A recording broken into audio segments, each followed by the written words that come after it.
Salve, salve, galerinha! Sejam bem-vindos a mais um vídeo aqui no canal. Ontem o CEO, calma, correção.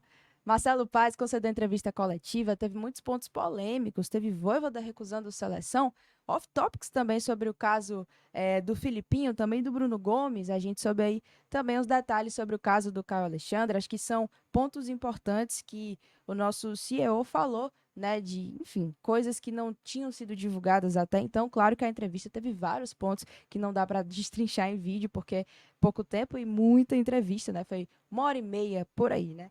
Mais ou menos. A gente tem também um jogo de amanhã, que é Sport e Fortaleza, válido pela Copa do Nordeste. E teve o treinador do Sport falando sobre esse confronto. A gente vai tentar abordar tudo por aqui. Eu, né? Então, assim, já deixa o like aqui embaixo para ajudar no engajamento aqui do canal. Se você não é inscrito, clica no botãozinho de inscreva-se e cuida, que tá começando mais um por aqui.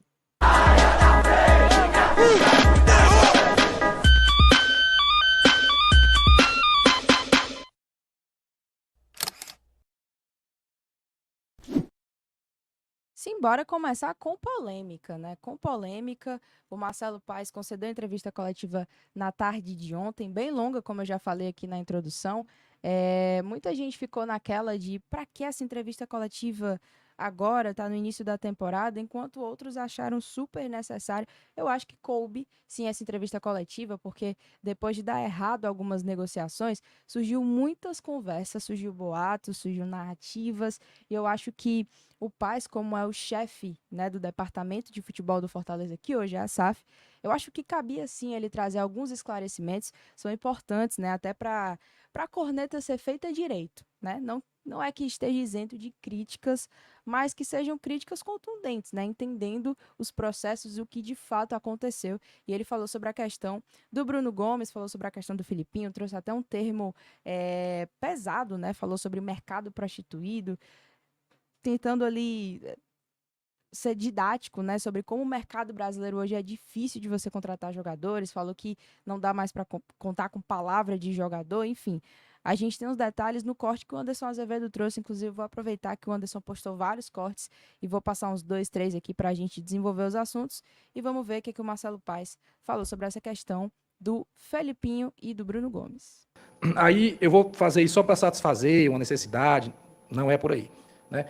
Então, Filipinho deu a palavra. Filipinho ligou pro Bruno Costa chorando. Cara, eu quero ir pro Fortaleza. Tu não, poxa, esse é o sonho da minha vida. Vocês vão me dar um baita contrato. E depois foi pro outro canto. Aí eu vou fazer o quê? E por que o Fortaleza não fechou? Porque eu negociei com o dirigente da Ponte Preta e ele disse, não se preocupe que está fechado. Só que a gente está aqui no começo de Campeonato Paulista, pode ser que a gente não se salve, aí é o começo de campeonato, tenho que garantir a permanência do meu time. Já foi vendido um jogador para o América Mineiro, que foi o Felipe Amaral, então espere mais um pouquinho. Nesse espere mais um pouquinho, o Atlético Paranaense veio, fez uma proposta muito maior, tanto para a Ponte Preta como para o jogador, e o jogador foi. Só que tinha dado a palavra para a gente. Bruno Gomes foi algo muito parecido, que foi diferente do Bruno Gomes. A gente fechou tudo, tempo de contrato, salário, tudo, aí o Bruno Gomes foi convocado para a seleção brasileira. Na hora que ele foi convocado, o Curitiba disse, não, peraí, que agora ele foi convocado, nós temos os investidores, eles pediram para dar uma segurada, normal, pô, foi convocado, o jogador se valoriza, pode ter uma negociação para a Europa. Aí, nesse tempo, o Internacional chegou e disse, eu quero também o Bruno Gomes que tinha saído do Internacional, né? Sem jogar.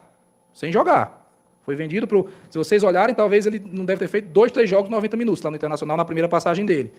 E aí o Internacional veio, o Internacional tinha uma prioridade, porque ele detém 50% do jogador, e aí ele veio com um número para o jogador que eu jamais iria dar.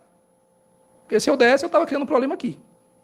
Bom, ele fala sobre essas questões aí de Bruno Gomes, de Filipinho. É claro que o torcedor do Fortaleza ele entende que não é fácil você negociar jogadores, mas que ao mesmo tempo sente uma certa lentidão, né? Então, assim, o pai chegar e explicar alguns desses motivos, é claro que a gente ainda fica com aquela interrogação de beleza, mas por que não chegou logo o contrato e tal, tentou fechar logo? Enfim, são dúvidas que precisam de detalhes muito específicos que a gente não tem essas respostas, né? Mas eu acho que o Paes, ele soltou algumas coisas nessa coletiva que respondeu a alguns pontos de dúvida que eu, por exemplo, tinha, né? E ele falou também sobre o caso do Caio Alexandre. Ele tinha uma opção de compra, certo? Nós exercemos todos os passos da opção de compra do Caio. Mais ou menos em setembro, o Palmeiras despertou o desejo de comprar o Carlos Alexandre, de ficar com o Carlos Alexandre. O número que ele tinha de salário lá no Palmeiras, que seria um salário bem alto. Fui negociar com o Palmeiras, eu pessoalmente fui negociar com o Palmeiras, colocamos os números na mesa e o Palmeiras não formalizou a proposta pelo Carlos Alexandre. Não formalizou. Se vocês puxarem minhas diversas falas, eu dizia, estou esperando o papel timbrado. Na hora que chegar o papel timbrado, estou esperando o papel timbrado. Não veio o papel timbrado. Não veio proposta oficial. Mas o Caio Alexandre já achava que ia ganhar um salário muito alto, né? Que era o que o Palmeiras conversou com o agente dele e pagaria a ele. E aí ele criou essa expectativa.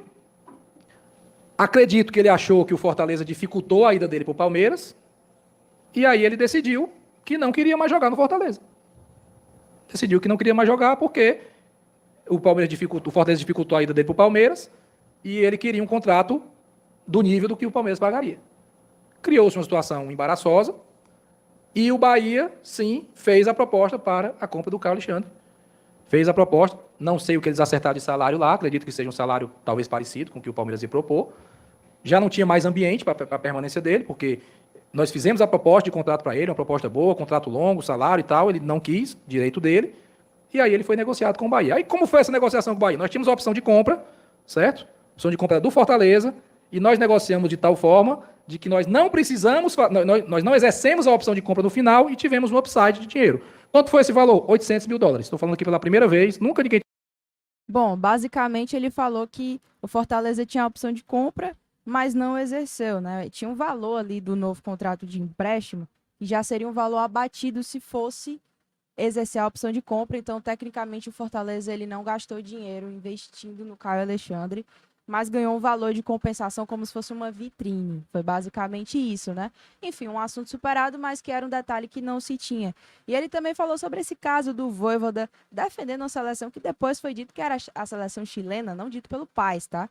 Foram páginas, portais, imprensa tradicional que trouxe a informação, mas é bem legal da gente ver esse ponto também. Vamos ver o que o Paz teve para falar sobre isso. A gente foi conversar sobre melhoria contratual para ele.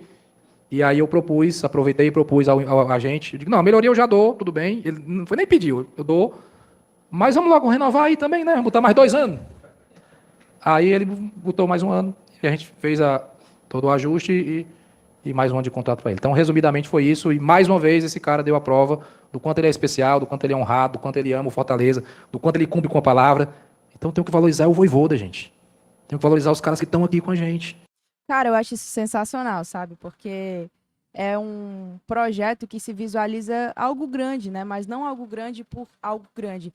Uma construção, degrau por degrau. O Vojvoda chegou aqui em 2021, Fortaleza tinha muito caminho para trilhar e trilhou muito desse caminho com ele.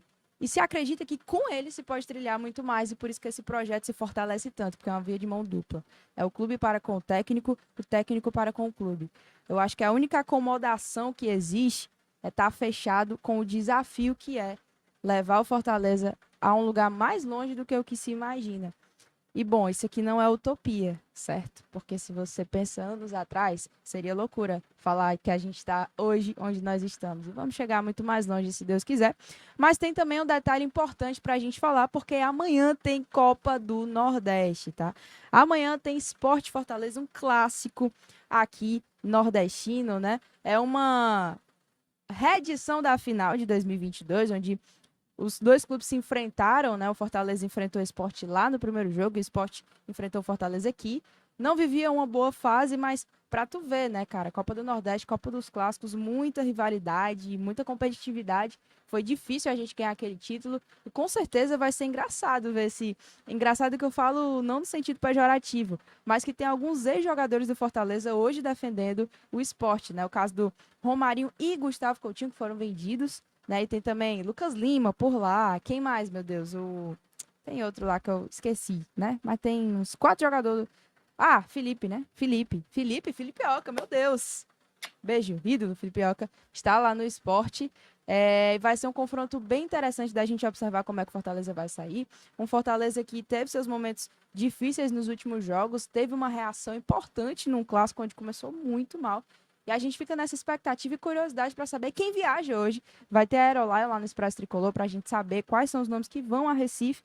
E vai ser interessante da gente ver também qual vai ser o comportamento do Fortaleza. Mais sobre isso, eu vou destrinchar na live de mais tarde, que vai aparecer daqui a pouco o link para vocês, tá? Mas, ó, o treinador do esporte falou o seguinte: acho importante centralizar nossa atenção em nossas virtudes, mas é um jogo de oposição. Eles jogam na Série A, tem qualidade e algo muito destacado, que é um modelo de jogo muito claro e um grande estrategista, o Vojvoda. Acho que vamos enfrentar uma das melhores equipes da Série A do futebol brasileiro. Deu uma moral, né? O técnico do esporte. Realmente vai ser um grande jogo. O Fortaleza é muito respeitado pelo trabalho em si que tem de gestão, com o Vojvoda, inclusive. E eu acho que é uma oportunidade para que isso se prove em campo. Se o Fortaleza fizer um grande jogo, com certeza toma uma confiança muito maior para ir forte na Copa do Nordeste, para afirmar um favoritismo que existe no papel, né, na teoria, mas que na prática Fortaleza precisa dar o gás, suar sangue para fazer merecer, tá certo? E é isso, gente. Esse foi o vídeo de hoje. Queria saber a tua opinião aqui nos comentários sobre todos os assuntos abordados aqui. E se você não é inscrito, clica no botão de inscreva-se também. Um beijo, fique com Deus, até a próxima aí. Valeu, tchau!